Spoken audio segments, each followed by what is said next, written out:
हज़ूर अकरम सल्लल्लाहु अलैहि वसल्लम ने इरशाद फरमाया कि जो शख्स जुम्मे के दिन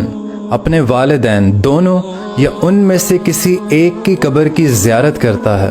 और वहाँ जाकर सूरह यासीन की तिलावत करता है और उसका इसाले सवाब उनकी रूह को पेश करता है तो उस शख्स को बख्श दिया जाता है।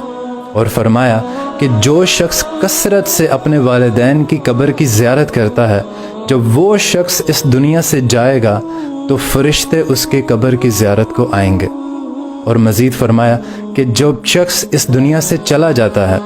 उसके अमाल करने की सकत ख़त्म हो जाती है, लेकिन उसका दर्जा बतदरीज ज़्यादा होता चला जाता है। तो वो शख्स अल्लाह ताला से पूछता है कि या अल्लाह, मेरे अमाल करने की सकत तो ख़त्म हो चुकी, अब मेरा दर्जा क्यों कर बढ़ रहा है?